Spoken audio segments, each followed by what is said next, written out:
The Galactic Council had always prided itself on being the pinnacle of civilized evolution. For 3,000 years, they had governed the known universe with wisdom, logic, and, most importantly, complete dominance over the lesser species.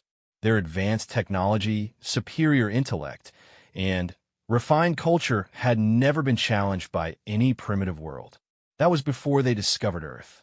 The humans called their planet a death world, a term the Council found absolutely hilarious. How could any species survive, let alone thrive, on a planet so hostile that it actively tried to kill its inhabitants every single day? These fragile bipeds claimed their world had weather that could freeze them solid or burn them alive, predators that hunted them for sport, diseases that could wipe out entire populations, and natural disasters that could level their cities in minutes. The Council's xenobiologists had studied thousands of worlds, but Earth was an anomaly. No rational species would choose to remain on such a hostile planet. Surely these humans were exaggerating their world's dangers to seem more impressive than they actually were. Ambassador Zeftar of the hegemony had made the mistake of laughing during humanity's first official presentation to the Council. Deathworlders, he had chuckled, his 4 eyes gleaming with amusement. How delightfully primitive. Next you'll tell us your children wrestle with apex predators for fun. The human ambassador, a small female named Sarah Chun, had smiled politely and said nothing. But something in her eyes should have warned them.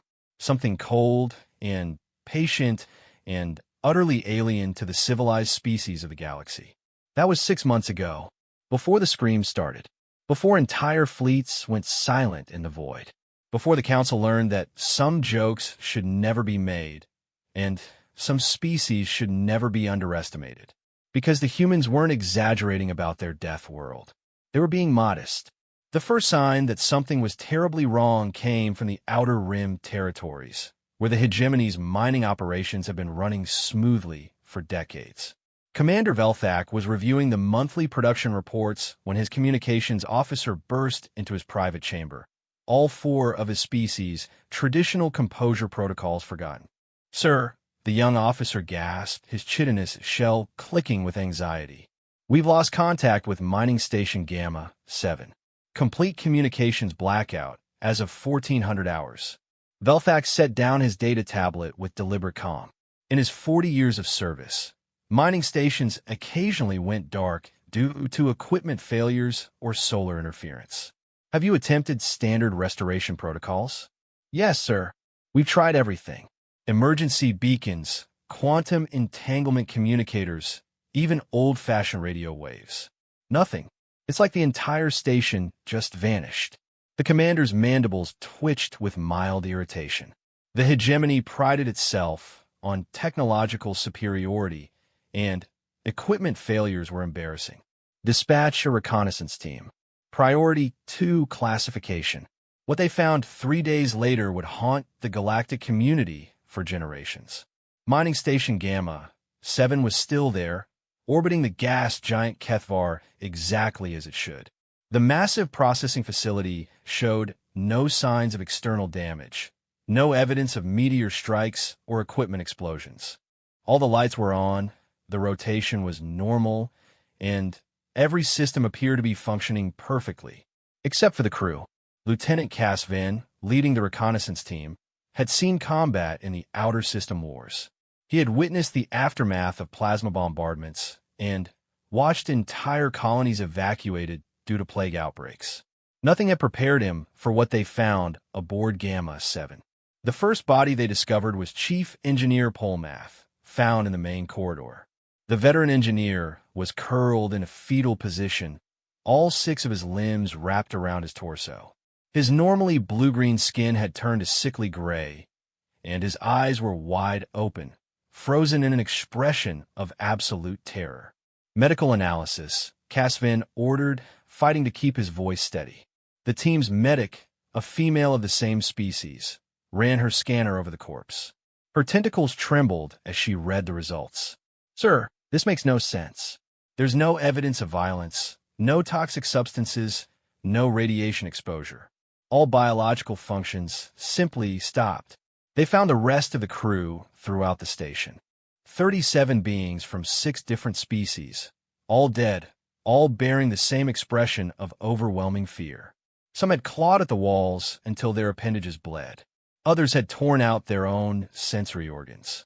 One had apparently tried to flush himself out an airlock, but had died before completing the action.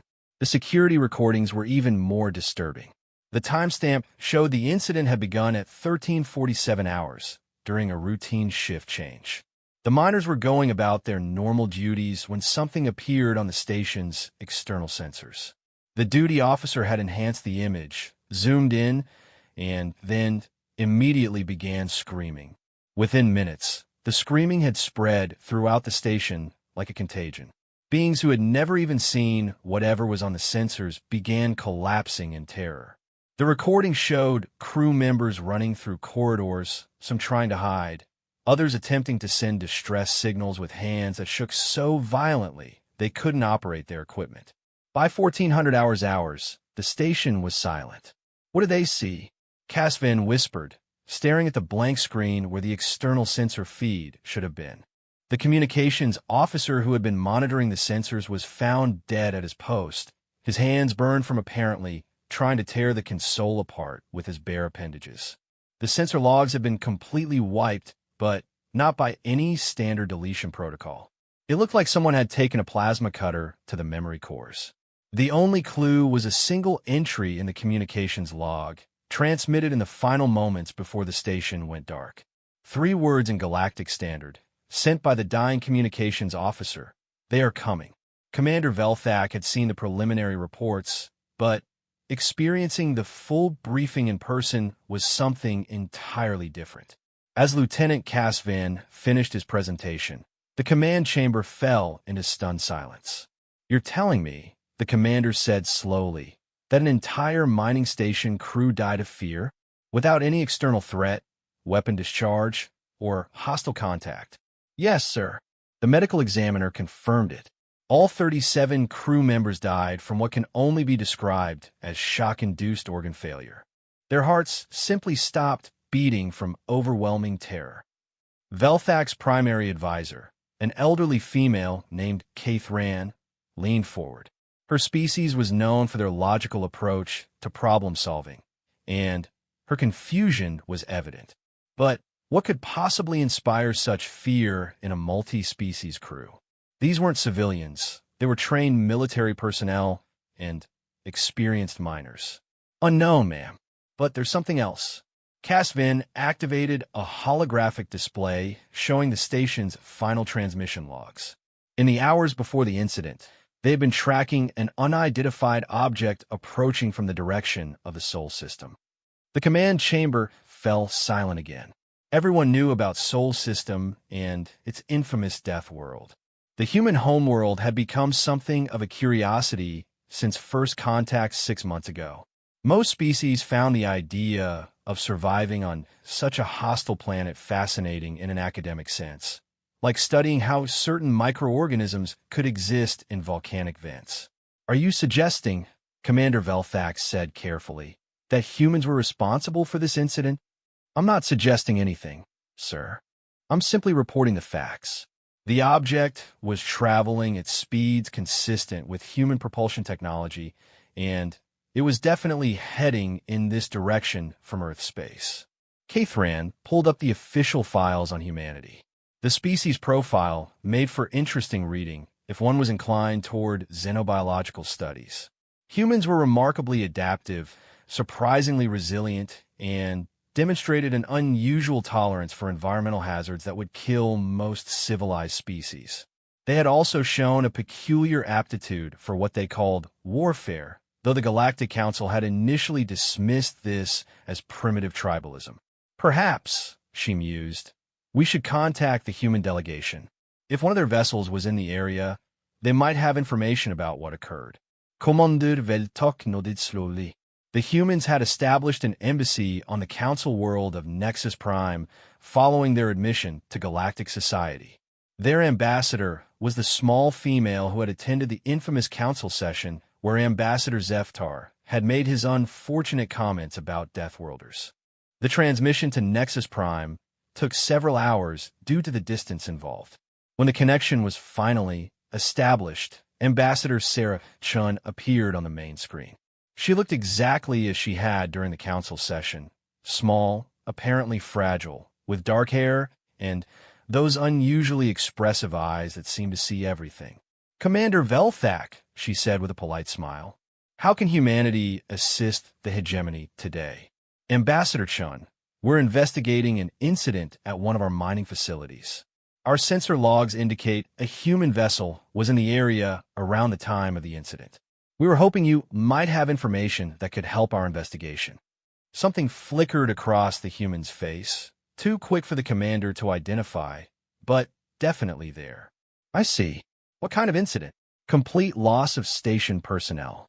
37 deaths under unusual circumstances." "How terrible." The ambassador's expression remained neutral, but those dark eyes seemed to grow colder. "What makes you think a human vessel was involved?" Lieutenant Cass Van stepped forward. "Our tracking data shows an unidentified object traveling from Sol System toward our mining operation. The trajectory and speed profile are consistent with human technology." Ambassador Chan was quiet for a long moment, her gaze fixed on something beyond the camera. When she finally spoke, her voice carried an odd tone that none of the aliens could quite interpret. "Commander, might I ask, what exactly happened to your crew?" "They died of fear," Velthak said bluntly. "Every single one of them, from multiple species, experienced simultaneous terror-induced organ failure after observing something on their sensors." The human smile returned, but it was different now. Colder, more calculating. "Fear," she repeated softly. "How unfortunate."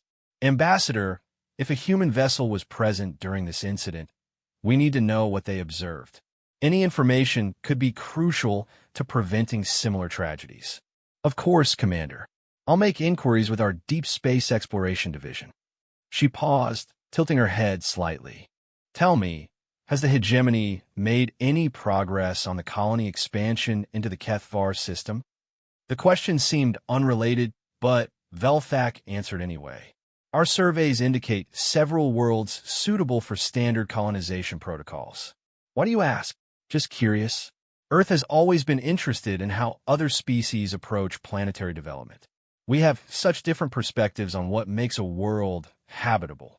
There was something about the way she said that last word that made Velthak's shell plates shift uncomfortably.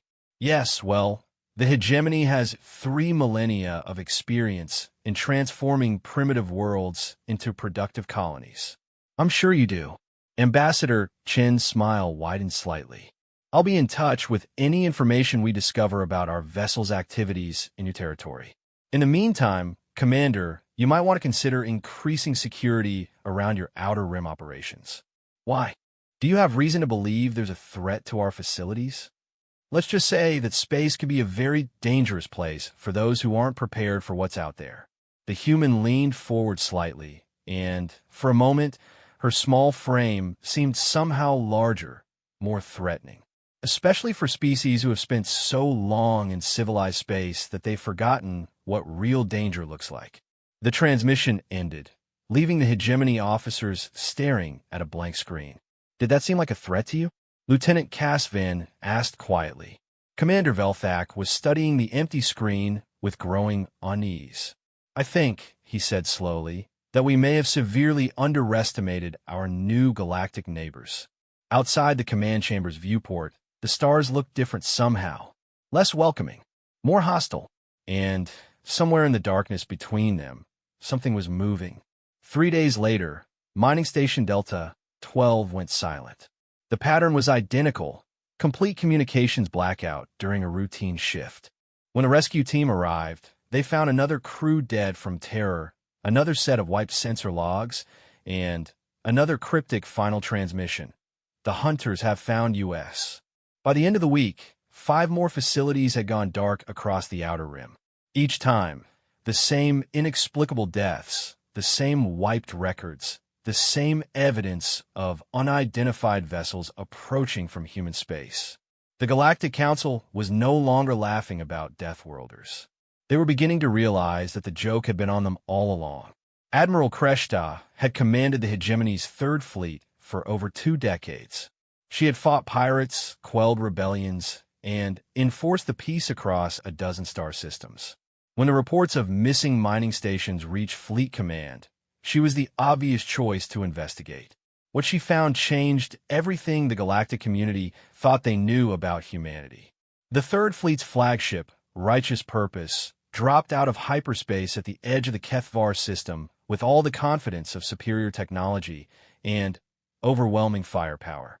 The Admiral had brought 12 heavy cruisers, 36 destroyers, and enough fighter craft to overwhelm any conceivable threat. Whatever was terrorizing the Outer Rim facilities would learn the price of challenging hegemony authority. The first anomaly they detected was the absence of any mining stations on their sensors. Tactical, Admiral Kreshta called from her command throne, her voice carrying the authority of centuries of naval tradition. "Where are our installations?" The tactical officer, a young male whose shell plates were still bright with youth, studied his displays with growing confusion. "Ma'am, I'm not detecting any hegemony facilities in this system. No mining stations, no automated refineries, no defensive platforms. That's impossible. There should be 7 active installations in this system alone." "Yes, ma'am. But, according to our sensors, there's nothing here except natural celestial bodies and—" He paused, his antennae twitching with confusion. "Ma'am, there's something else." The main view screen activated, showing the tactical display of the entire system. Where the hegemony installations should have been, there were only faint debris fields, scattered metal fragments that registered as refined alloys consistent with hegemony construction. "The stations have been completely destroyed," the tactical officer continued. "Not just damaged or abandoned, utterly annihilated. The debris patterns suggest precise demolition rather than accidental destruction." Admiral Kreshta felt her combat instincts awakening for the first time in years. How many vessels would it take to accomplish this level of destruction? "Unknown, ma'am.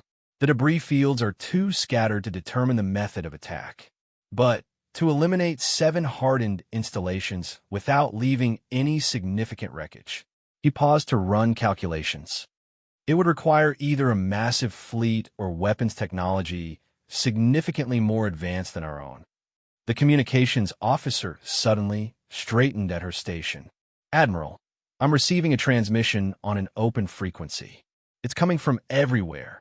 "Explain." "The signal is being broadcast from multiple points throughout the system.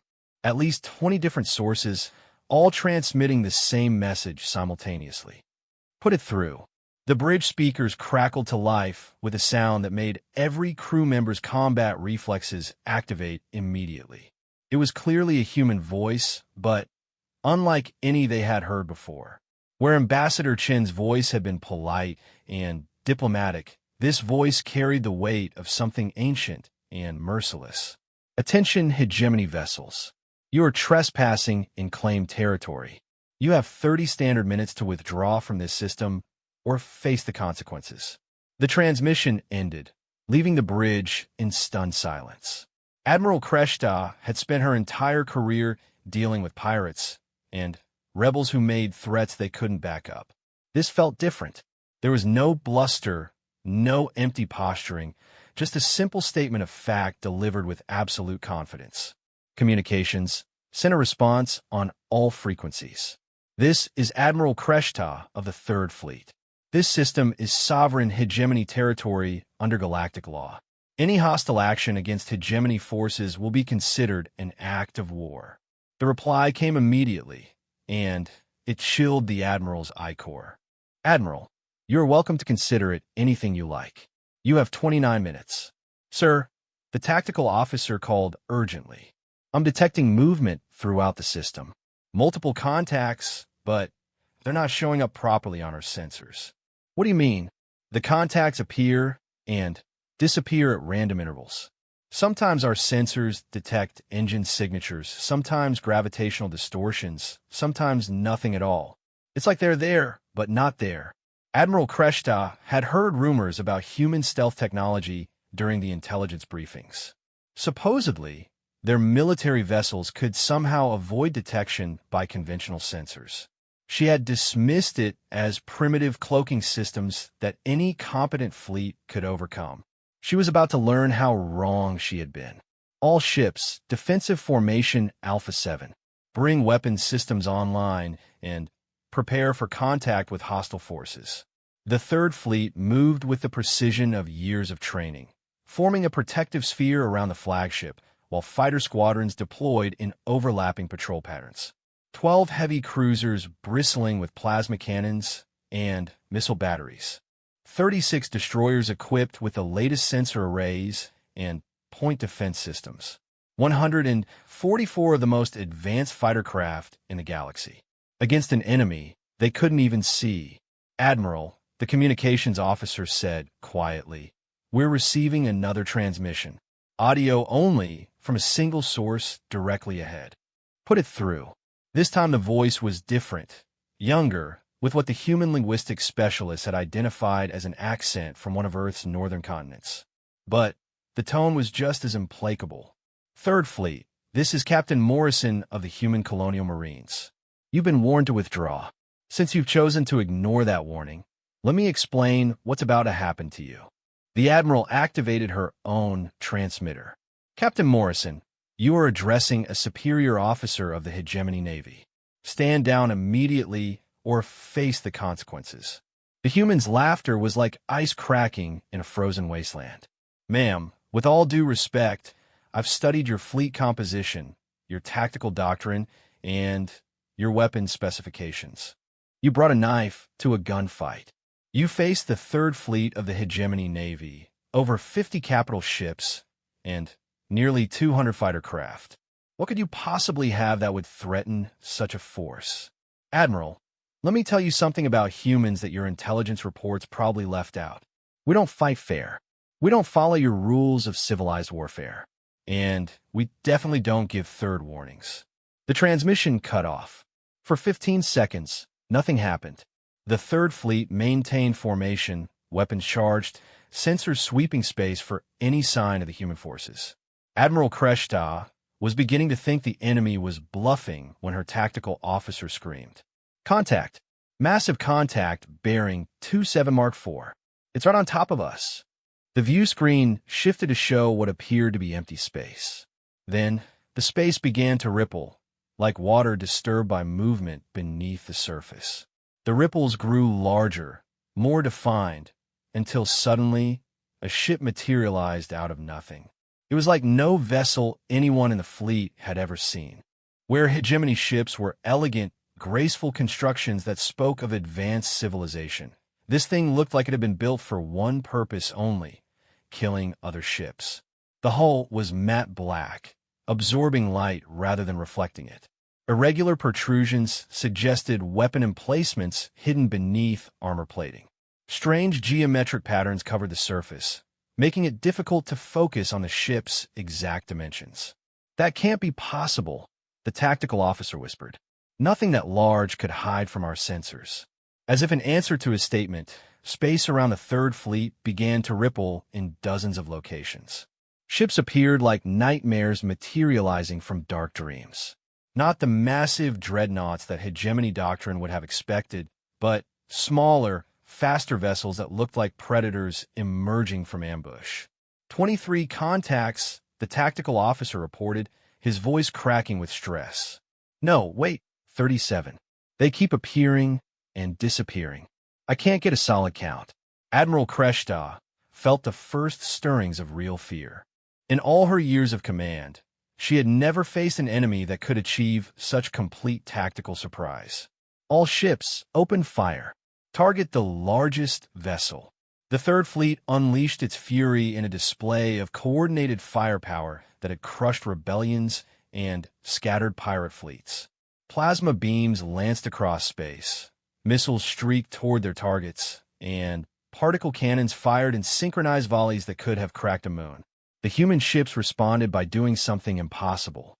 They dodged, not the slow, ponderous course changes that capital ships were capable of, but sudden, violent acceleration that should have turned any crew into paste against their bulkheads. The human vessels twisted through three-dimensional space like fighters, but without losing the devastating firepower of much larger ships. "How are they doing that?" someone on the bridge whispered. The answer came in the form of return fire.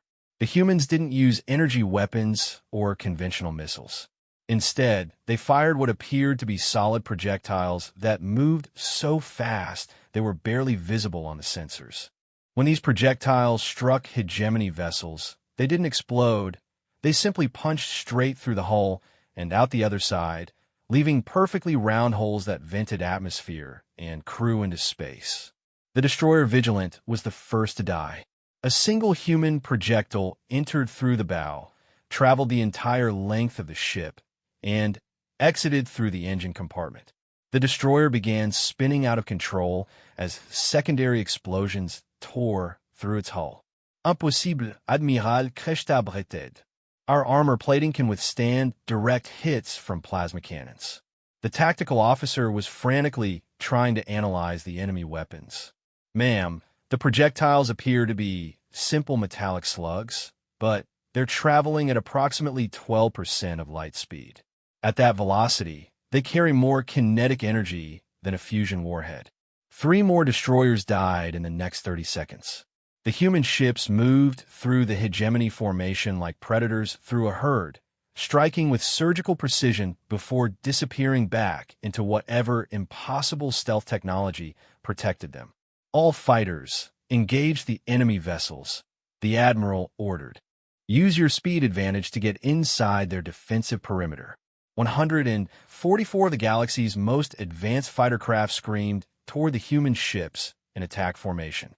They were fast, maneuverable, and piloted by veterans who had never lost an engagement.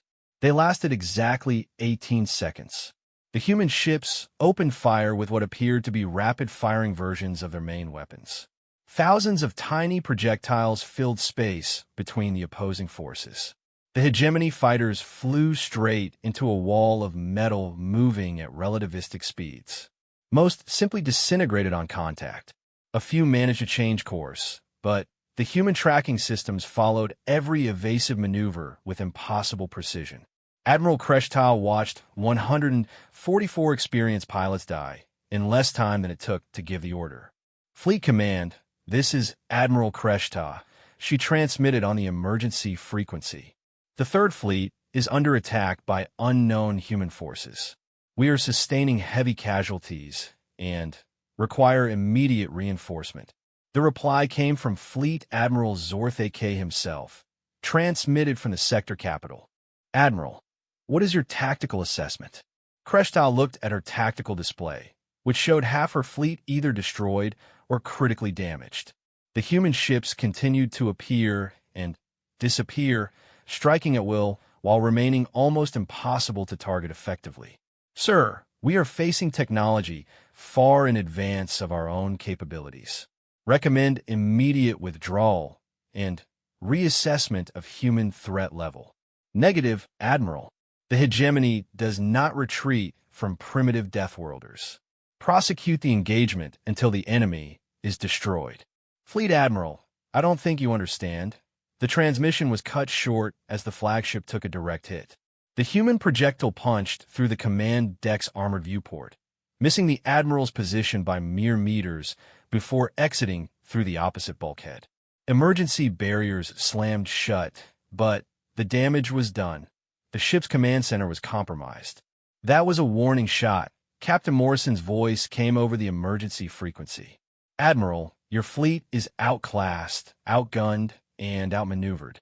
I'm giving you one last chance to withdraw with whatever ships you have left." Admiral Kreshta looked around her damaged bridge. Half her crew was dead or wounded. Her fleet was being systematically destroyed by an enemy she couldn't even see properly. Everything she had been taught about warfare, about tactics, about the superiority of civilized technology was crumbling around her. "Captain Morrison, I have my orders. The hegemony does not surrender." "I know," the human replied, and there was something like sadness in his voice. "I read your service record, Admiral. You're a good officer, and you don't deserve what's about to happen. But your leaders chose this path. The human ships stopped appearing and disappearing. Instead, they simply materialized around what remained of the Third Fleet in a perfect sphere, their weapons trained inward. This is what we call a kill box, Captain Morrison explained. In about 10 seconds, my ships are going to open fire simultaneously. Nothing in this sphere will survive. Admiral Kreshta closed her eyes and thought about her home world, her family, and the career that was about to end in the darkness between stars. All human vessels. Morrison's voice came again, broadcast on all frequencies. Execute Order 66. The Third Fleet of the Hegemony Navy ceased to exist. 23 ships and over 15,000 crew members were reduced to expanding clouds of debris in less than 30 seconds.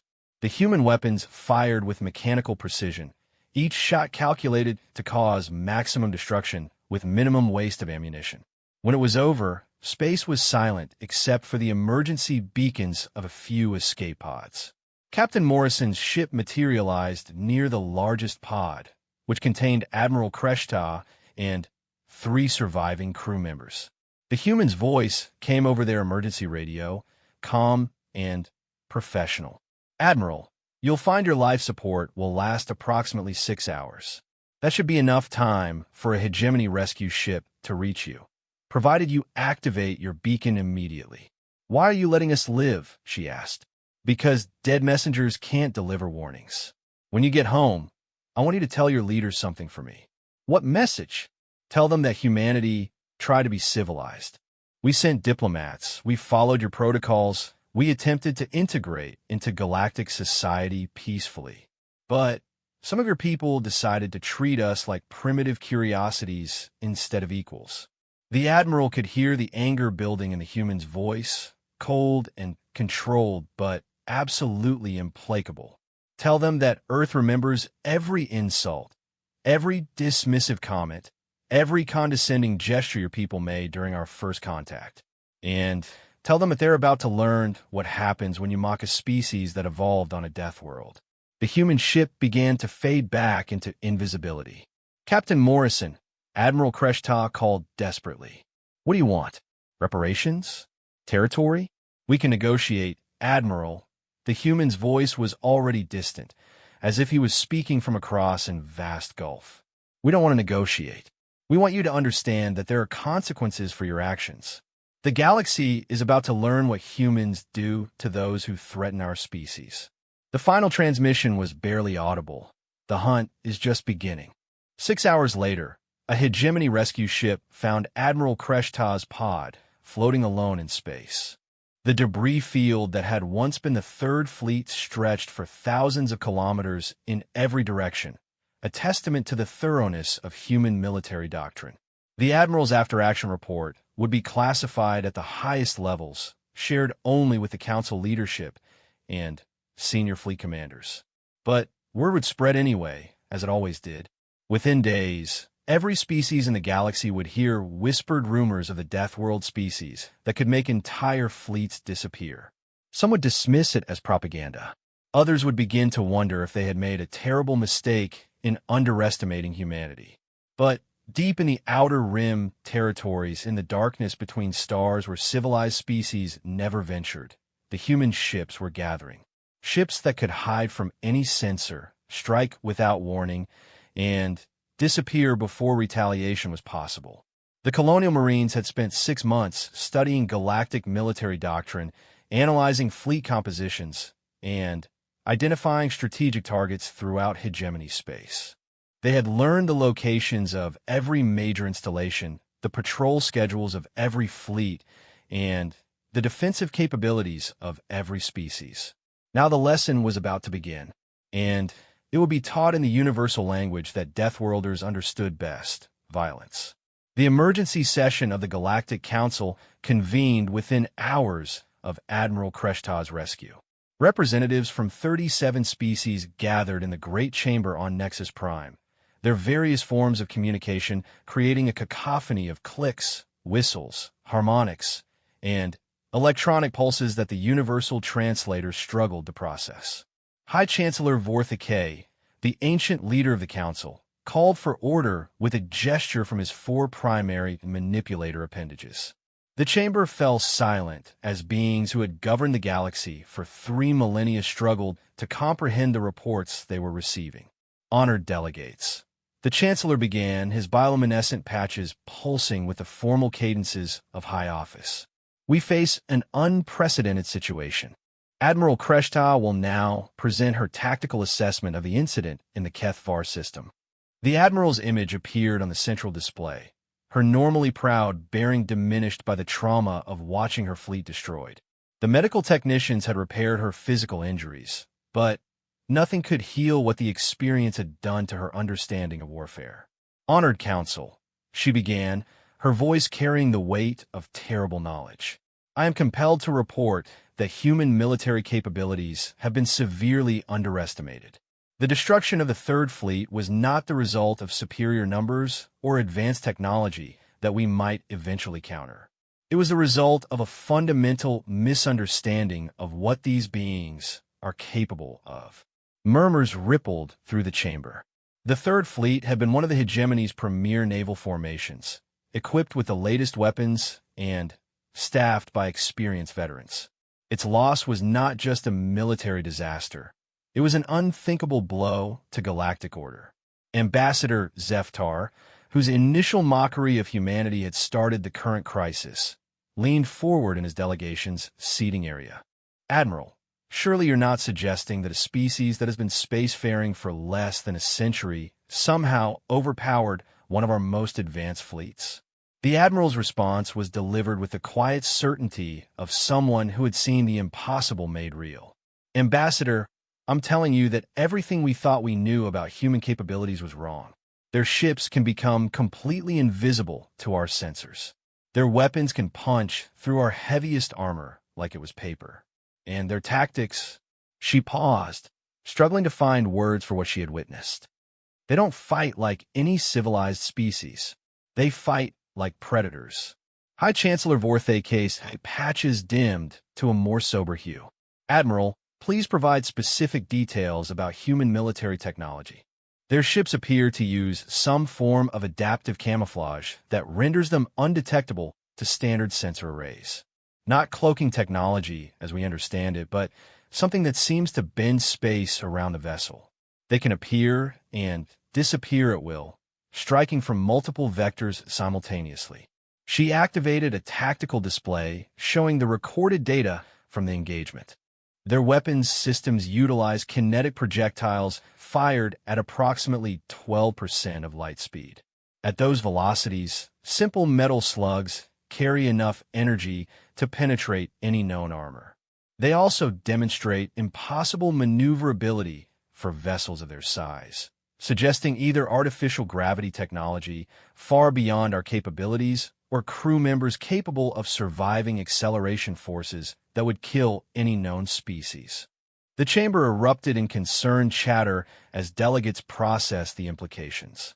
If humanity possessed technology this advanced, why had they presented themselves as a primitive species seeking admission to galactic society? Ambassador Tlyn of the Severian Confederation raised her crystalline appendage for recognition. Admiral, what was the human tactical objective? Did they attempt to capture territory or resources? No, Ambassador. They demonstrated no interest in territorial acquisition or resource extraction. Their stated objective was to deliver a message through the systematic destruction of hegemony military assets. What message? Admiral Kreshta's image shifted, and, for a moment, every being in the chamber saw the fear that still haunted her eyes. That there are consequences for underestimating them. The human commander specifically referenced the treatment their delegation received during their first contact with the Council. The chamber fell silent as delegates remembered the session 6 months ago when Ambassador Zeftar had laughed at humanity's claims about their death world. What seemed like harmless mockery at the time now appeared to have been the catalyst for the first interspecies war in over a millennium. High Chancellor Vorthicay's bioluminescence flickered through several colors before settling on deep purple, the shade associated with grave concern. Are there other incidents we should be aware of? Yes, Chancellor. Intelligence reports indicate that 17 different species have lost military installations, mining operations, and patrol vessels in the past 3 weeks. All incidents follow the same pattern: complete destruction of target facilities with no survivors, no territorial claims, and no attempts at communication. The humans appear to be conducting systematic strikes against any species that participated in the mockery of their delegation. The implications hit the chamber like a physical blow. The Galactic Council maintained peace through a careful balance of diplomacy, economic interdependence, and the underlying threat of military retaliation against aggressors. No species had ever challenged this system by targeting multiple council members simultaneously. Ambassador Zeftar's normal composure cracked as he realized the magnitude of what his careless words had unleashed. Surely they could be reasoned with. We can offer reparations, formal apologies, diplomatic concessions. Ambassador, Admiral Kreshta interrupted. I don't think you understand what we're dealing with. These aren't beings motivated by politics or economics or territory. They're motivated by something much more primitive and much more dangerous. Explain. Revenge. Pure, patient, methodical revenge. The human commander told me directly that Earth remembers every insult, every dismissive comment made during first contact. They're not trying to conquer the galaxy or establish an empire. They're teaching us a lesson. High Chancellor Vorthake activated the chamber's direct communication system. I am calling for an immediate diplomatic conference with human leadership. If this crisis can be resolved through negotiation. The Chancellor was interrupted as the chamber's communication array activated unbidden. Ambassador Sarah Chen's face appeared on the central display, but something had changed since her last appearance before the council. Gone was the polite demeanor and diplomatic smile. In their place was something cold and utterly alien to every species present. High Chancellor, she said without preamble, I understand the Council wishes to discuss recent military actions undertaken by human forces. Ambassador Chun, the Council is prepared to open immediate negotiations to resolve this crisis. We acknowledge that perhaps our initial contact protocols were inadequate. Surely we can reach an accommodation that serves both human interests and galactic stability. The human's expression didn't change. Chancellor, let me save you some time. Earth is not interested in negotiations, accommodations, or diplomatic solutions. You had your chance for civilized discourse 6 months ago. The chamber erupted as delegates from dozens of species began speaking simultaneously. The universal translator struggled to process the overlapping communications, creating a feedback loop of electronic noise and confused translations. Ambassador Chen waited patiently for the chaos to subside before continuing. However, Earth is prepared to offer terms for cessation of hostilities. High Chancellor Vorthake leaned forward eagerly. What are humanity's terms? Unconditional surrender of all species that participated in the mockery of our delegation. Complete dismantling of all military forces belonging to said species. Transfer of territorial sovereignty over 17 star systems to human administration. And formal acknowledgement by the Galactic Council that humanity is the dominant military power in this region of space. The silence that followed was absolute. In 3,000 years of galactic civilization, no species had ever demanded the complete capitulation of multiple council members. Ambassador TLYNN was the first to speak. Those terms are completely unacceptable. You're demanding the effective enslavement of entire civilizations.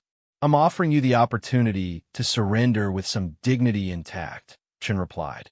The alternative is to have your military forces systematically destroyed until you no longer have the capability to resist. Ambassador Zeftar's desperation was evident in his voice. Ambassador, surely there must be some middle ground. Humans are supposedly an intelligent species. You must understand that what you're demanding would destabilize the entire galactic order. Something flickered across the human's face that might have been amusement. Ambassador Septar, I remember you specifically. You found the idea of Deathworlders quite entertaining, didn't you? I, you were merely demonstrating the arrogance that has characterized galactic civilization since its inception. You've spent so long as the dominant powers that you forgot something important. Dominance is not permanent, and new predators eventually arrive to challenge the old ones. High Chancellor Vorthe K attempted to regain control of the conversation. Ambassador Chun, humanity is one species among 43 in the Council. Even with advanced technology, you cannot seriously expect to dictate terms to the entire galaxy. Chancellor, let me share something with you that our initial diplomatic reports apparently failed to convey. Earth is not one world. Earth is the capital of an expanding colonial empire that already spans 14 star systems. Our military forces are not composed of primitive ships crewed by desperate explorers. They are purpose-built war machines crewed by soldiers who have spent their entire lives training to fight in the hostile environments that other species can't even imagine.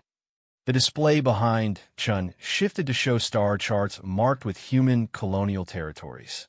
The assembled delegates stared in shock as they realized the scope of human expansion. Where they had expected to see a single isolated world, they were looking at an empire that rivaled the holdings of major council species. Moreover, Chun continued, Earth has spent the past 6 months conducting detailed intelligence operations against every major military installation in council space. We know the location, composition, and defensive capabilities of every fleet, every base, and every strategic asset belonging to every species in this chamber. Admiral Kreshta's voice came through the display's audio system, transmitted from her hospital bed where she was still recovering from her ordeal. Chancellor, I can confirm this claim. The human commander demonstrated detailed knowledge of our fleet composition, patrol schedules, and tactical doctrine. They knew exactly how to counter every defensive measure we attempted. Ambassador Chin's cold smile returned. Earth has also conducted extensive biological and psychological analysis of every species that will be affected by our military operations. We understand your physiologies, your cultural weaknesses, and, most importantly, we understand what terrifies you. The temperature in the chamber seemed to drop as delegates began to understand the implications of what they were hearing. The mining station crews didn't die from weapons fire, Chen explained. They died from fear. Fear induced by carefully designed psychological warfare techniques that target the specific terror responses of different species. Earth has developed non-lethal methods of eliminating resistance that are far more effective than conventional weapons. High Chancellor Vorthe K's bioluminescence had faded to a barely visible glow. You're describing systematic psychological torture. I'm describing warfare as conducted by a species that evolved in an environment where everything was trying to kill them every single day. Humans learned long ago that the most effective way to defeat an enemy is to break their will to fight before the shooting starts. The chamber fell silent as the full scope of humanity's strategic planning became clear. This wasn't a spontaneous retaliation for diplomatic insults. It was a carefully orchestrated campaign designed from the beginning to establish human dominance over galactic civilization. You have 72 hours to consider our terms, Ambassador Chen announced. After that deadline, human forces will begin Phase 2 of our operations. What is Phase 2? The Chancellor asked. The systematic destruction of every military asset belonging to Council species, followed by the targeted elimination of government leadership until new administrations emerge that are willing to accept human authority. Ambassador Zeftar stood on shaking limbs. This is genocide. You're talking about the extermination of entire civilizations. Chen's expression didn't change. Ambassador, Earth has no interest in genocide. Genocide implies the desire to eliminate a species entirely. We simply want you to understand your place in the new galactic hierarchy. And what place is that? The same place humanity occupied for the past 6 months. Insignificant subjects grateful for whatever scraps of respect the dominant powers choose to offer. The transmission ended, leaving the council chamber in stunned silence. Outside the great building, normal life continued on Nexus Prime. Beings from dozens of species went about their daily activities, completely unaware that their civilization was ending around them. Children played in the carefully maintained parks, while their parents conducted business in the markets and commercial districts that made the capital world the hub of galactic trade. But in the government quarter, emergency meetings were convening as military commanders tried to comprehend the impossible situation they faced. How do you fight an enemy that can become invisible at will? How do you defend against weapons that ignore your armor? How do you maintain morale when the enemy can kill your crews with fear alone? The answers would come slowly and at terrible cost. In the depths of space, the human fleet was moving. Not the small raiding forces that had destroyed the Third Fleet, but the main battle groups of the Colonial Marine Corps. Massive carriers loaded with fighter squadrons that had been designed specifically to counter galactic technology. Dreadnoughts mounting weapons that made the kinetic bombardment systems look primitive. And everywhere the sleek Predator ships that could hunt down and kill anything that tried to escape. Phase 2 would begin exactly 72 hours after Ambassador Chen's ultimatum. Earth had tried diplomacy. Earth had tried integration. Earth had tried to be civilized. Now it was time to show the galaxy what happened when you mocked a species that had crawled up from the bottom of evolution's food chain through 4 billion years of constant warfare against a planet that actively tried to kill them every single day. The lesson was about to begin in earnest. 72 hours after Ambassador Chen's ultimatum, the galaxy learned what it truly meant to be at war with Deathworlders. The first target was the hegemony's primary naval base at Corvash Station, a massive orbital facility that housed the sector's entire defense fleet. Fleet Admiral Zorthe K had spent the past 3 days reinforcing the station with every available vessel, creating what military analysts called an impregnable defensive position. 200 ships of various classes, orbital weapons platforms, fighter squadrons, and enough firepower to sterilize a planet. It took the humans 17 minutes to destroy it completely. Captain Elena Vasquez stood on the bridge of the UNCS Nemesis, watching the tactical displays as her task force emerged from their approach vector. The human fleet had perfected the art of surprise assault during their months of preparation, and Corvash Station was about to become a demonstration of those capabilities. All ships, this is Nemesis Actual, she broadcast to the 43 vessels under her command. Remember, this isn't about destroying ships. This is about sending a message. Make every shot count, make every loss hurt, and make sure the survivors understand what just happened to them. The hegemony defenders detected the human approach at exactly 14:27 Standard Time, when their most advanced sensors began registering gravitational anomalies throughout the system. By 14:29, Fleet Admiral Zorthe K was ordering all ships to battle stations as the anomalies resolved into the largest human fleet yet observed. How many ships?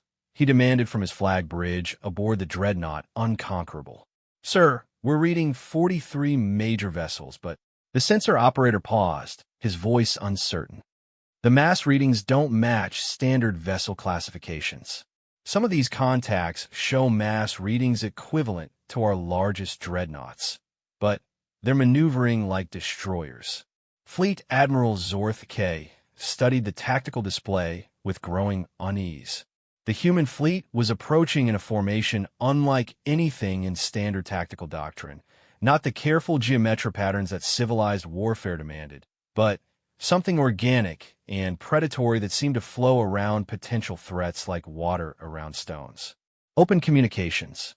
All frequencies. The main display activated, showing a human female whose uniform bore insignia that hegemony intelligence had identified as belonging to the Colonial Marines. But, unlike the previous human commanders, this one showed no interest in conversation or warning. Fleet Admiral Zorthe K, Captain Vasquez said without preamble, "Your time is up." The transmission ended immediately. The battle began 30 seconds later with something that redefined the concept of opening salvos. The human fleet didn't fire conventional weapons.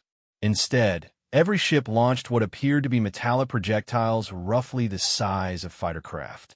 Fleet Admiral Zorthe K's tactical staff initially dismissed them as some form of guided missile, easily countered by point defense systems. They were wrong. The projectiles accelerated to 20% of light speed in less than 4 seconds, velocities that should have been impossible for anything larger than subatomic particles. When they struck their targets, they didn't explode. They simply transferred their kinetic energy to the target vessels with surgical precision. The first impact vaporized the heavy cruiser stalwart so completely that not even debris remained. The second turned the destroyer Vigilance into an expanding cloud of superheated plasma. The third punched through 3 separate vessels in a single shot, leaving perfectly cylindrical holes that vented atmosphere, crew, and internal components into space. Return fire. All ships return fire. Fleet Admiral Zorthe K screamed into his communicator.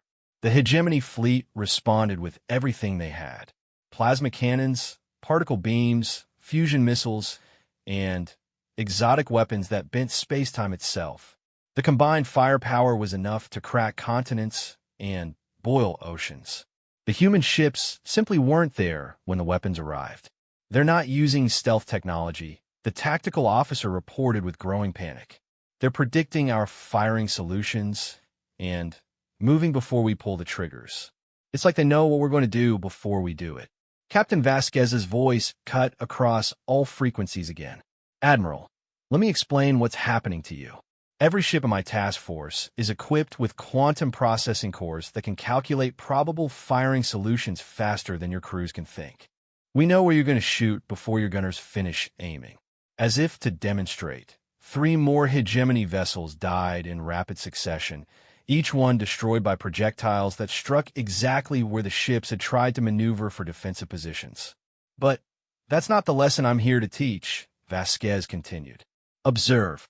The human fleet suddenly scattered, individual ships accelerating in different directions at velocities that should have liquefied their crews. Instead of maintaining formation, they began moving through 3-dimensional space like a school of predatory fish, each vessel following unpredictable patterns that made targeting impossible. They're not following any tactical doctrine, someone on the hegemony command channel whispered. This is chaos. No. Fleet Admiral Zorthe K realized with horrible clarity. This is how predators hunt. The slaughter that followed lasted exactly 14 minutes and 37 seconds. The human ships didn't just destroy their targets. They dismantled them with surgical precision. Some vessels lost their weapons systems first, then their engines, then their life support, forcing the crews to choose between suffocation and abandoning ship. Others were crippled in ways that left them functional, but helpless, floating monuments to the futility of resistance. The dreadnought Unconquerable was saved for last. Captain Vasquez's ship materialized directly in front of the massive vessel, close enough for the 2 bridges to communicate using short-range transmitters. The human captain's image appeared on Fleet Admiral Zorthe K's command screen, and he found himself looking into eyes that reminded him of deep space itself. Cold, vast, and utterly without mercy. Admiral, she said conversationally, your ship has enough firepower to level a city. Your crew has decades of training and combat experience. Your technology represents 3 millennia of advancing civilization. Would you like to know why none of that matters? Tell me, he said, because there was nothing else left to say. Because my species spent 4 billion years learning how to kill things that were bigger, stronger, faster, and better armored than we were. Every human on my ship is a descendant of creatures that survived by being smarter, more ruthless, and more adaptable than everything else on a planet that was actively trying to kill them. The display shifted to show tactical readouts of the Nemesis, where hegemony ships were marvels of engineering designed to showcase technological achievement. The human vessel was built around a single principle: maximum lethality with minimum waste. Your weapons are designed to destroy targets efficiently, Vasquez explained. Our weapons are designed to make other species afraid to fight us. Your tactics emphasize honor, tradition, and civilized warfare. Our tactics emphasize victory at any cost. What do you want from us? Fleet Admiral Zorthike asked. I want you to understand something that your civilization forgot during its rise to power. There's always something bigger and meaner waiting in the dark. Today, you met it. The Nemesis fired a single projectile that punched through the unconquerable primary armor belt and out the opposite side, missing the Admiral's command center by less than 50 meters. That was a warning shot, Vasquez said. I'm letting you live for the same reason my predecessors let Admiral Crushed alive, because dead messengers can't deliver warnings. When you get home, I want you to tell every species in the galaxy exactly what happened here. The human fleet began to disappear as their stealth systems reactivated. Within minutes, the only evidence of their presence was the expanding debris fields that had once been 200 of the most advanced warships in the galaxy. Fleet Admiral Zorthike found himself commanding a single damaged dreadnought in a star system littered with the wreckage of galactic civilization's finest military assets. The message was being broadcast simultaneously across 18 different star systems. While Captain Vasquez was demonstrating human military superiority at Corvash Station, similar engagements were taking place throughout Council space. The Severian Confederation's home fleet died above their capital world in full view of 3 billion civilians. The Altarian Republic's border defenses were swept away so quickly that their government didn't realize they were under attack until the fighting was over. Species after species watched their military forces evaporate under human assault, each battle following the same pattern. Overwhelming technological superiority combined with tactical innovations that redefined the art of war. On Nexus Prime, High Chancellor Vorthake received updates from the front lines with growing horror. In less than 6 hours, humanity had effectively neutralized the military capabilities of 17 different species. Not damaged them, not forced them to retreat, eliminated them completely. How many casualties? He asked his aide. Preliminary reports indicate approximately 40,000 military personnel killed or missing. However, the humans appear to be deliberately minimizing casualties among civilian populations. Their targets have been exclusively military installations and government facilities. The Chancellor's bioluminescence flickered through several colors as he processed this information. They're not trying to commit genocide. They're establishing dominance. Sir, we're receiving a transmission from Ambassador Chun. She's requesting immediate audience with the full council. Put her through. The human ambassador's image appeared on the main display, but she was no longer speaking from the embassy. Behind her, the Chancellor could see what appeared to be the command center of a military vessel, with uniformed humans working at stations covered with tactical displays. High Chancellor, Chun said without preamble. I trust you've been monitoring the events of the past few hours. Ambassador, the Council demands an immediate cessation of hostilities. This unprovoked aggression against multiple member species. Chancellor, Chun interrupted, let me save you some time. These attacks were not unprovoked. They were the direct result of your civilization's decision to treat humanity as a curiosity rather than an equal. You chose to mock us, dismiss us, and treat our diplomatic overtures as entertainment. Ambassador, surely the loss of military assets is sufficient to make your point. Further escalation serves no purpose. Chancellor, the loss of military assets was just the opening move. Let me show you what Phase 3 looks like. The display behind Chun shifted to show real-time footage from the surface of Hegemony Prime, the capital world of the species that had suffered the heaviest losses in the past 6 hours. The images showed human marines moving through government buildings with the fluid precision of predators clearing a hunting ground. Those are government offices, the Chancellor whispered. Those are government offices, Chun confirmed. As of 30 minutes ago, human forces have taken control of the primary administrative centers of 6 different species. We're not occupying territory. We're decapitating leadership structures. The implications hit the Chancellor like a physical blow. You're conducting targeted assassinations of government officials. We're conducting selective removal of leadership elements that pose a continued threat to human interests. Some officials will be permanently removed. Others will be replaced with individuals more amenable to cooperation. A few will be allowed to remain in power under human oversight. This is tyranny. This is conquest, Chen corrected, and it's proceeding exactly according to our original timeline. High Chancellor Vorthe K felt the weight of 3 millennia of galactic civilization pressing down on him. Everything the Council had built, everything they had achieved, was being swept away by a species they had dismissed as primitive Deathworlders. Were humanity's final terms, he asked. Unconditional surrender of all Council military forces. Dissolution of the current governmental structure. Establishment of human administrative oversight for all former Council territories. And acknowledgement that Earth is now the dominant power in this region of space. You're demanding the end of galactic civilization as we know it. I'm demanding that galactic civilization adapt to new management. Humanity has no interest in destroying the infrastructure that previous species have built. We simply want to ensure that future decisions are made by beings who understand the realities of survival. The Chancellor's aide leaned forward to whisper urgently in his primary auditory organ. Sir, we're receiving reports that human forces have captured the central data networks for 12 different species. They have access to everything: financial records, military installations, population centers, resource distribution. Chun smiled, and, for the first time, there was genuine warmth in her expression. Chancellor, let me share something with you that might provide perspective on our current situation. Humanity spent 6 months infiltrating galactic civilization at every level. We have agents embedded in government bureaucracies, military command structures, and commercial enterprises throughout Council space.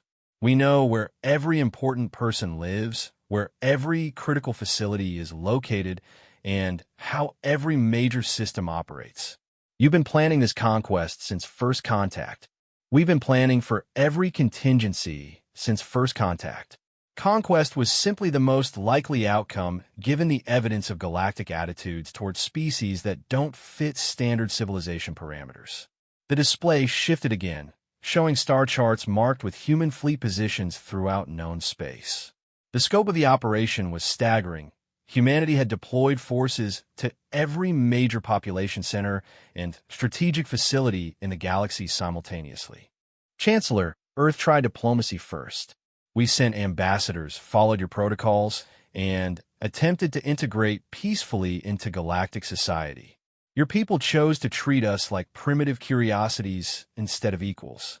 This is the natural consequence of that choice. High Chancellor Vorthe K looked around the chamber at the representatives of dozens of species, beings who had governed the galaxy with wisdom and authority for longer than human civilization had existed. All of them were staring at the displays with the same expression of helpless shock. How long do we have to consider your terms? He asked. You don't, Chen replied. The conquest phase is already complete. What you're witnessing isn't a negotiation, it's a transition briefing. Humanity is now the dominant species in this region of space. Your choice is whether you want to cooperate with the new administration or be replaced by individuals who will. And if we refuse to cooperate, Chen's expression became colder than the space between stars. Chancellor, let me tell you something about humans that your anthropological studies apparently missed. We're persistence hunters. When we decide to eliminate a threat, we don't stop until the threat is gone. We'll chase you across the galaxy if necessary. And we'll keep coming until every last member of your species understands that resistance is futile. You're threatening genocide. I'm stating a fact about human psychology. We don't make empty threats and we don't give up. Ever. Your species can choose to adapt to the new reality, or they can choose extinction. Those are the only options. The transmission ended, leaving the council chamber in absolute silence. Outside the government quarter, the first human transports were landing on Nexus Prime. The colonial marines who emerged moved with the confident stride of soldiers who had already won their war. They took control of key facilities with professional efficiency, establishing security perimeters and communication networks that would serve as the foundation for the new administrative structure. The galaxy had spent 3,000 years believing that civilization was defined by technological advancement, diplomatic sophistication, and cultural refinement. In less than 24 hours, humanity had demonstrated that civilization was actually defined by the simple ability to impose one's will on others through superior force. The lesson was complete. 6 months later, Ambassador Sarah Chun stood in what had once been the council chamber, now converted into the regional headquarters of the Terran Colonial Administration. The ornate ceremonial decorations have been replaced with functional displays showing resource allocation, population management, and fleet deployment throughout human-controlled space. The former council species had adapted to their new circumstances with varying degrees of grace. Some had embraced human leadership and found prosperity under the new system. Others had attempted resistance and learned the hard way about human attitudes toward rebellion. A few had chosen voluntary exile to the unexplored regions beyond human influence. Status report. Chin requested from her aide, a young human officer who had spent the past months learning the intricacies of multi-species administration. Integration proceeding on schedule, ma'am. Agricultural output is up 18%. Manufacturing efficiency has improved by 27%, and crime rates have dropped to their lowest levels in galactic history. Resistance movements? 3 active cells, all under surveillance. Intelligence estimates they'll either disband voluntarily or require direct intervention within the next 60 days. Chin nodded, studying the displays that showed human ships patrolling trade routes that had been plagued by piracy for centuries. The colonial marines had brought more than advanced weapons to the galaxy. They had brought the human understanding of order through strength. Ma'am, the aide continued, we're receiving reports of unidentified contacts beyond the galactic rim. Long-range sensors suggest possible expansion from species outside our current area of influence. Threat assessment, unknown. Could be refugees from former council territories or entirely new species exploring toward human space. Chun smiled, the expression carrying the quiet confidence of someone who had helped reshape galactic civilization. Continue monitoring and prepare standard first contact protocols. Standard diplomatic protocols, ma'am? No, Chin replied, her tone carrying the weight of hard-won experience. Standard Deathworlder protocols. Outside the headquarters building, life in the capital continued under human administration. The various species went about their daily activities much as they had before, but with a new understanding of their place in the galactic hierarchy. Children played in the same parks, adults conducted business in the same markets, and scholars pursued knowledge in the same institutions. But everywhere, the presence of human authority was quietly evident. Colonial Marines maintained security with professional competence. Human administrators ensured efficient resource distribution. And in the deep space beyond the inhabited systems, human fleets patrolled the darkness with the patience of apex predators protecting their territory. The galaxy had learned its lesson about mocking Deathworlders. And in the depths of space beyond the galactic rim, other species were about to learn that humans were not the only things that thrived in hostile environments. The universe was vast, dangerous, and full of surprises. But humanity had always been particularly good at adapting to hostile environments. The hunt would continue.